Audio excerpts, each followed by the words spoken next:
How about I take you on a virtual trip to Montenegro? To visit Vodopad Niagara, the Niagara Falls of Europe. Go on to Cetinje, the first capital of the country. Relive the Game of Thrones in medieval Kotor. Explore picturesque Budva with the fairy-tale island of Sveti Stefan. And learn about Rijeka Črnojevica and its amazing history. Hop on the endless tour, with your like, comment, share and subscribe.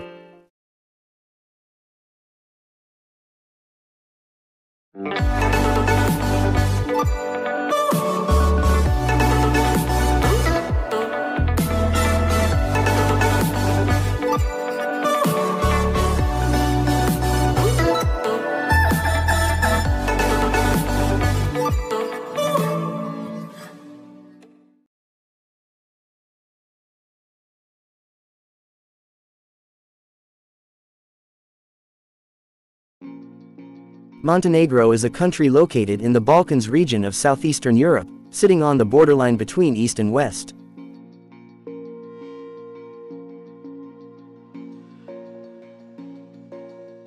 It is one of Europe's youngest countries as it gained its independence in 2006. It's a member of the Council of Europe and a candidate country of the European Union.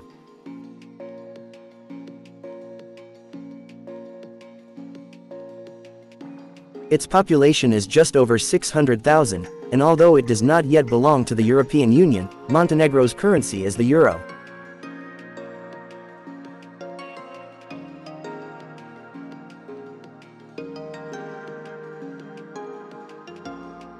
"10 minutes from Podgorica is the river Chivna, the river of the pipes, which ends in Vodopad Niagara, the Niagara Falls of Europe.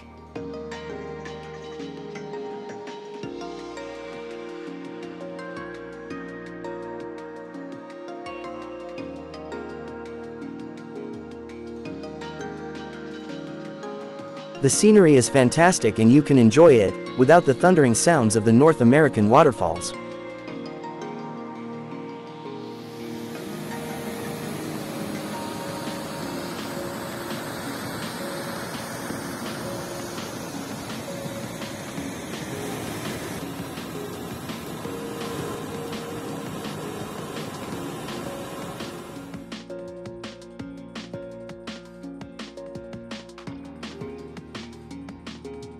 We continue our journey to historic Cetinje, the first capital of Montenegro, on a plateau surrounded by large limestone mountains.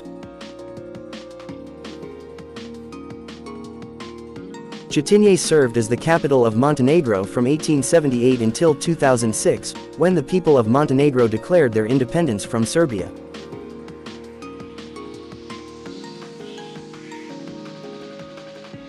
The city was founded in 1482 by Ivan Črnojević the Serb, who fled to this inhospitable place after the Ottomans invaded the country.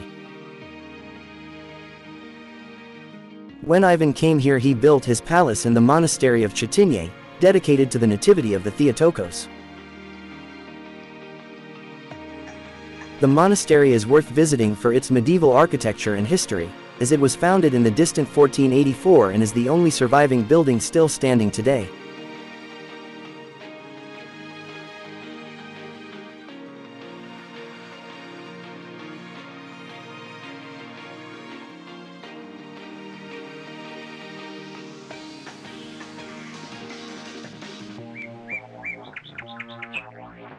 Today the city is the location of several national institutions, including the official residence of the President of Montenegro.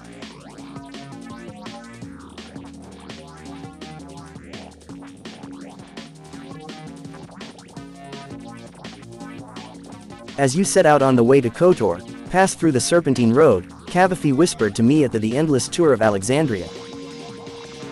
The Kotor Serpentine is a road of 30 hairpin turns and 8 kilometers for very strong nerves. It starts from Cetinje at the altitude of 881 meters and ends in Kotor at 400 meters. And I nailed it.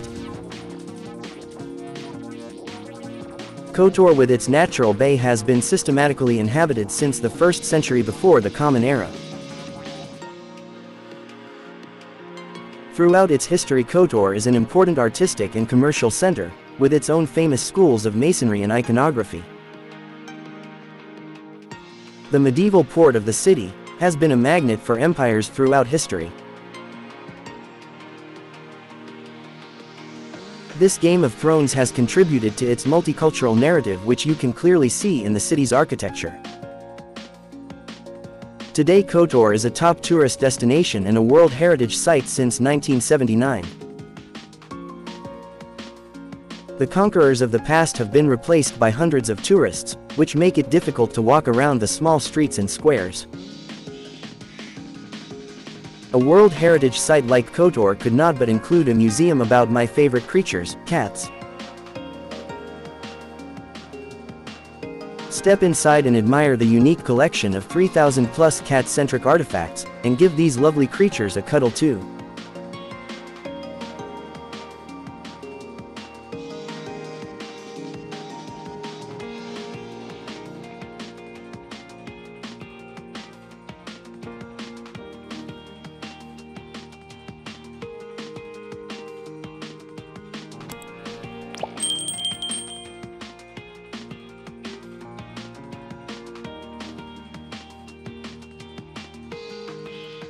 We continue our journey through the mountains of Montenegro to the neighboring Budva.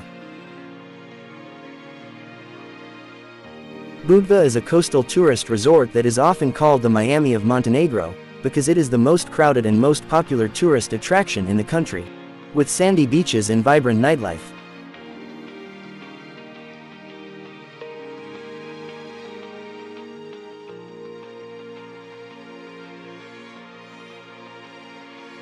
Go through the old town and get lost in the small alleys that are packed with surprises and cute little boutiques, selling costume-made dresses. There are other boutiques selling everything from expensive shoes to clothing and jewelry.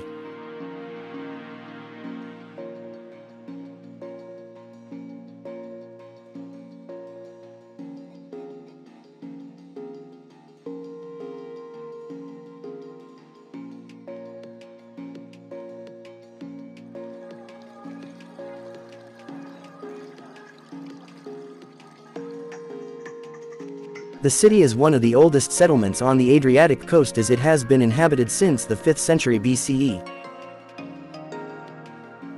It is said to have been founded by Cadmus the Theban, after the god Dionysus banished him to the shores of Illyria. 10 kilometers outside of Budva is the enchanting island of Sveti Stefan.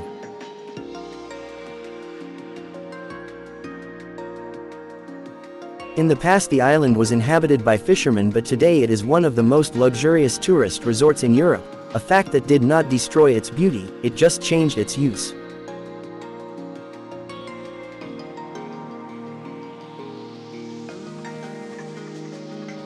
Visit it wisely, as the entrance to this small island costs €80.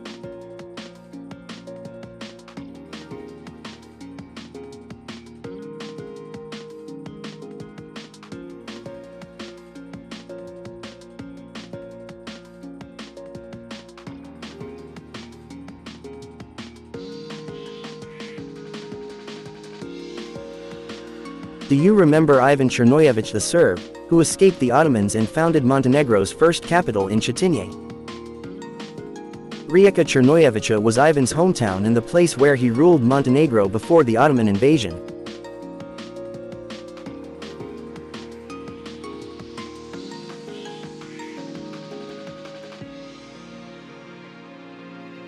The town was the center of the country, as the main trade road passed through here, right over its old bridge dating back to the 17th century.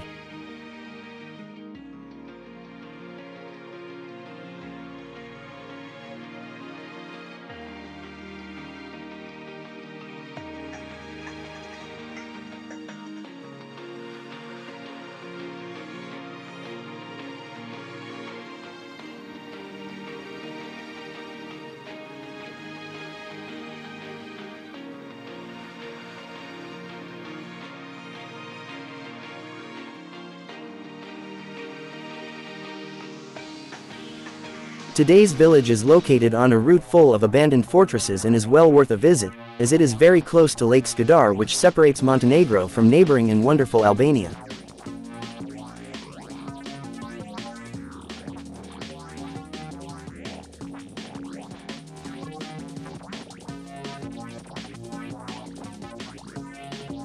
As this episode is coming to an end, let me take you back to the beginning, and talk to you about Podgorica, the capital of Montenegro. Podgorica is a city of color, simple but full of contrast, that I loved from the very first moment I set foot on its soil. Its name comes from the formation of the words pod, which means below, and gora, which means mountain, a word that is also found in the official name of the country, Crna Gora. Podgorica is a new city with lots of places to admire. You can discover its beauty in the episode of the Endless Tour, that you will find at the link below this video. Montenegro is a country in the Balkans. With exceptional landscapes, imposing mountains,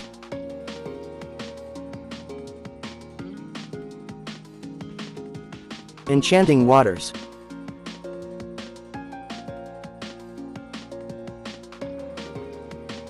idyllic villages,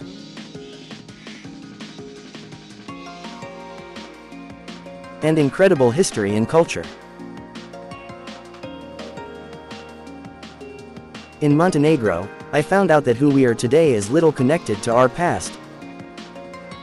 Because there are magical contrasts that transform us. These metamorphoses can make a small state that is hard to find on the map, the center of the world. And this world deserves its future. And its future belongs in Europe. What do you think of Montenegro? Would you like to visit? Thank you for traveling with me in the Endless Tour. Like and comment on the video, share Montenegro with your friends and subscribe to my channel. Watch more from the Endless Tour, here.